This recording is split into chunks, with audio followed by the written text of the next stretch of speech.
жаз мезгіліне осындай тамаша көйлек тігіп үйреніп кеттік.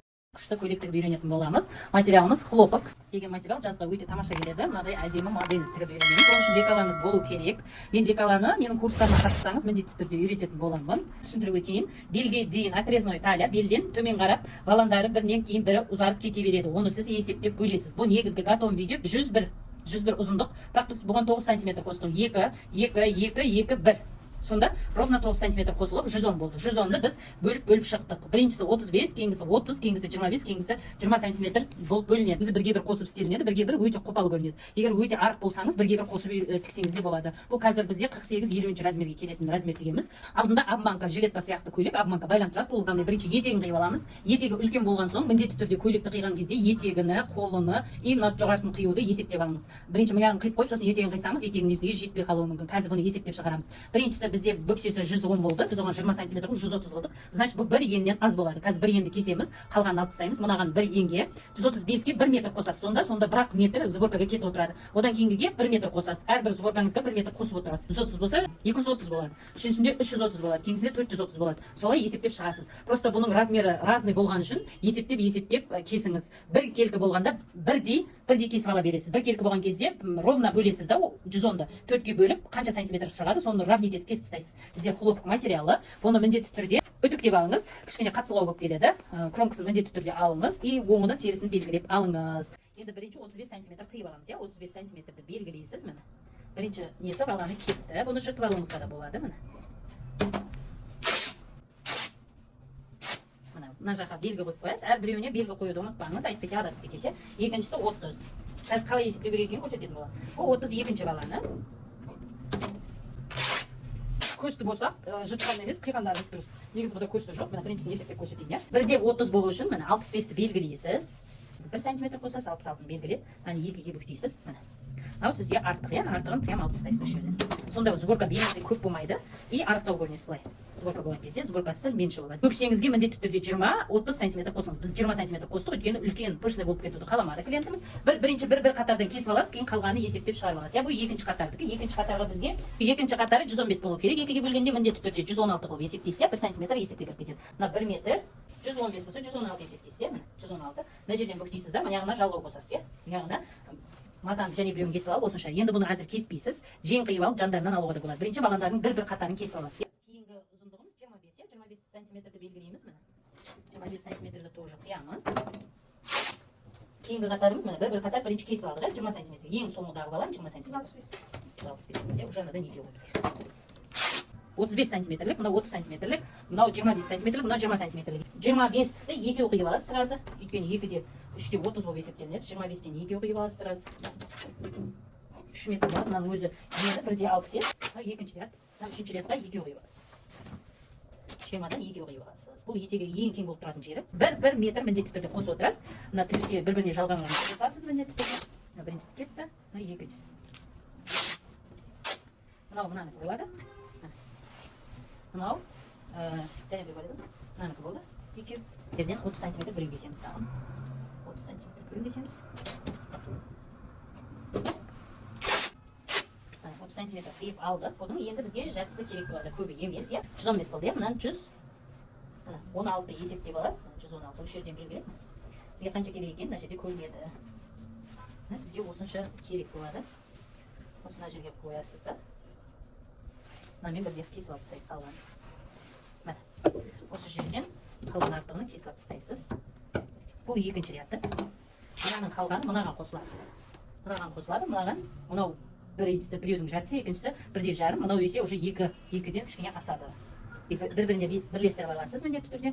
Мынаның размері мынаяқтан 5 см алып тастайсыз. Мынау екіншісіне қосылады.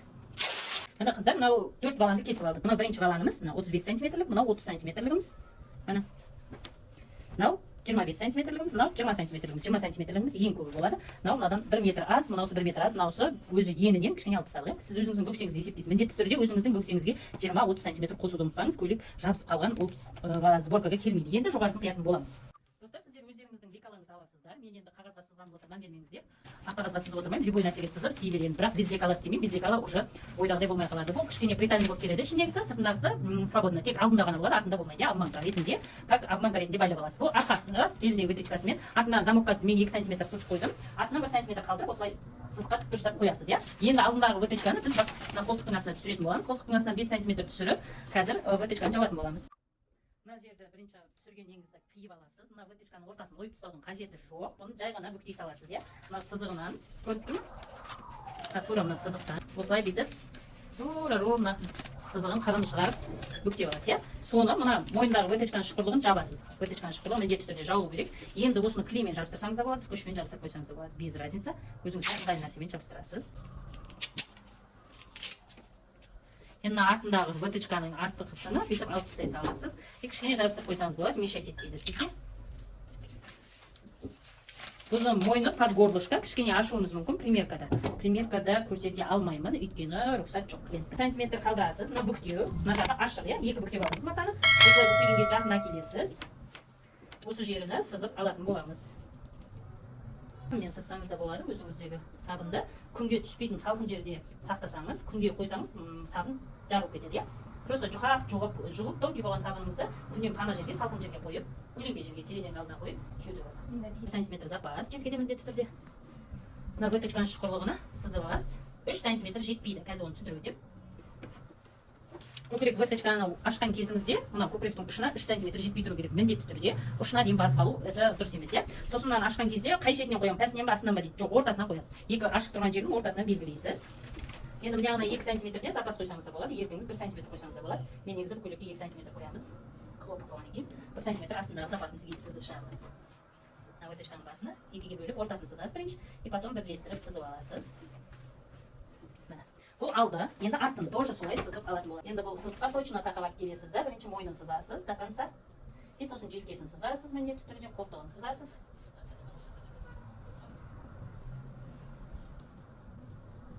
И вытычканың шұқырлығын белгілейсіз. Енді бұны да бірінші вытычкасын шұқырлығын сызып аласыз, центрін белгілеп. Екі жағын бірлестіріп. Лекала сызып үйренгіңіз келсе, менің жақында курстарым шығады авторлық. Алсаңыздар болады, ең оңай жолменен, ең оңай, прямо лекаланы бірлестірмей ажыратып сызу ең оңай методикамен үйрететін болам. Қатыссаңыз болады. Тігінге қызығатын болсаңыз, міндетті түрде қатысыңыз. Сіз өз жерде көп нәрсе үйренетін боласыз, иншалла. Сыздық, шекесінен тоже 1 см сызамыз. Енді қолтығынан 1 см запас береміз, иә. Қолтығына көп запас берілмейді, 0,7 қойсаңыз да болады негізі. Көкірек вытычканың да центрін белгілеп, міндетті түрде ортасын сызып қойыңыз. Осы орта сызықты бірлестіргенде ровно вытычка шығу керек сізде. Әдемі вытычка шығу керек. Енді қиюдан алып міндетті түрде булавкаменен вытычканың ары бетіне өту үшін белгі қоямыз, иә. Бұл кішкене жабысып тұрады, әйтпесе қопал көрініп қалады. Но қатты жабыспайды, по идее. Енді бәріне булавка қарайсыз. Қазір мен барын қададым, енді мойнын домалап кесіп бастаймыз.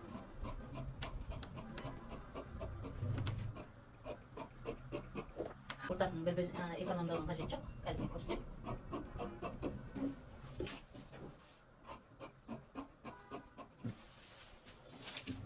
И арқасын тоже қиып аласыз. Арқасына да тоже булавка қадалаңыз. Бұл тескерісінен сызылады.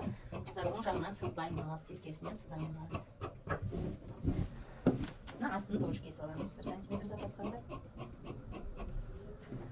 Бұл арты, бұл алды, иә. Бұл бір бөлігі. Бұл алдында двойной бөлігі, артында бір бөлігі. Енді біз бірінші жеңін қиып аламыз. И сосын соңға қалғанына не қиямыз. Алдыны қиятын боламыз, иә. Бұл қызымыздың қолы 36 толы айналасы. Енді біз оған 36-ға 4 қосып 20 қылып қиятын боламыз. Но 20-да көп қыламыз. Етек жағы 25 болады, потому что етек жағы широкий, иә.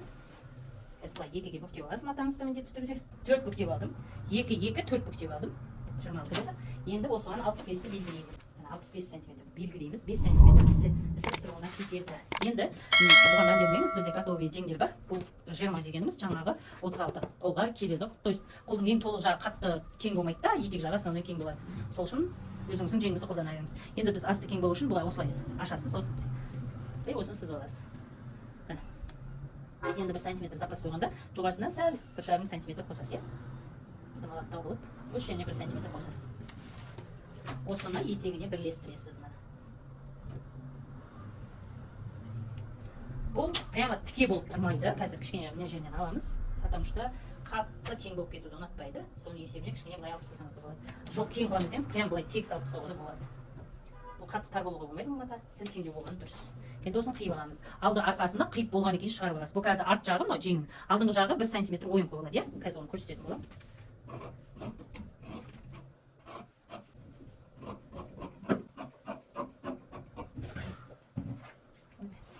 Мына центрына міндетті түрде кішкене расичка беріңіз. Центрін білуіңіз үшін мына екіге бүктегенді ашасыз. Осылай 1 см түсіріп ойып тастайсыз. Мына жеріне жеткізбейсіз, мына жері ғана. Мына жеріне жеткізбейсіз, мына жерден ғана ойып тастайсыз. И алдыңғы жағына кішкене расичка беріп қойыңыз, чтобы адаспау үшін. Өзі білінеді міне. Қазір мына жер кішкене көп болып кетті. Осы жерін сәл алып тастайық. Әйтпесе төбесінде фонарик болып қалады. Төбесінде сборка жоқ бұның. Төбесінде сборка болу үшін төбесіне басқаша қиятын боламыз. Рукавын басқаша қиятын боламыз. Мына жері қатты кеңейіп кетті, соны алып тастаймыз. Мынау алды, мынау артты. Бұл рукавымыз дайын. Енді бізде только бір беті қалды, иә? Ол алды. Былай обманкасын қию үшін мына выточканы біз мына жаққа өткіземіз, алдына. Себебі ол жерде бізде выточка болмайды. Алдына үстіндегісінде былай алдына былай ашамыз турасынан. Енді выточканы жабамыз. Бұл алдына өтті деген есеп. Осылай выточканы жаба қоясыз. Мына бұл алдынан выточка шығарып алдық. Енді тура осыны осылай мына жағы ашып, мына жағы жеңнің қалған жағы, иә, осы жаққа қарап қиялап түсіріп аламыз. Өйткені бізде ұзын галстугы болу керек алдында. Ол жалғанбайды, иә, бір-біріне уланбайды, әдемі көрінбейді. Мына екі бүктелген осылай қоясыз. Лекаларыңызды түп-түзу қылып. Лекаланы қойып алдық. Мына бойы қыздар, бойы адаспаймыз. Мына бойы матаның. Мынау ені матаның, ені. Киімнің бәрі бойына қиылады. Ешқандай көйлек еніне қиылмайды, егер ода купон гүлі болмаса. Енді тура бірінші лекаланы не как есть сызып аламыз өзіні. Қалай бар, солай. Мына жерін жамбасына, қолтығына, желкесін бірлестіріп қосып тіге бересіз. Только мына алдыңғы жағы бөлек тұрады. Беліні де тура солай кесесіз. Бұл алдында выточка уже керек емес. Енді осыны осылай ұзындығын былай түсіресіз. Қанша ұзындық шығады примерно, солай шығара берем. Мына постный примерді может быть көресіз, иә? Мына жерден 1 см түрде сызып алыңыз. И мына жестко не қылмаңыз, иә? Овалный қылып сызып алыңыз. Қалай үйлеседі, солай сызып алыңыз, иә? Мына жақтан 2 см міндетті түрде сызасыз, 2 см. Өйткені как и есть қосылады. Мына жақтан 1 см қосасыз. Енді осыны біз былай сызамыз. Қолды бұны лекалаңыз алдына алып тастайсыз. Уже сіз мынаған осыны түп-түзу сызып аласыз. Мына жерден прямо линейканы қоясыз да, тура қылып сызасыз, иә? Енді бұның бас жағын қалай дұрыстаймыз, иә? Бұл кішкене мына жері мына жаққа барып байланады. Мынау былай бүйтіп барып алдында байланады, мына тұста байланады. Мынау алды мойнымыз ішіндегісі жабық тұрады, сыртындағысымен байлайсыз, иә? Байлаған жерде кішкене қопал болмау үшін қазір біз алып тастаймыз артығын.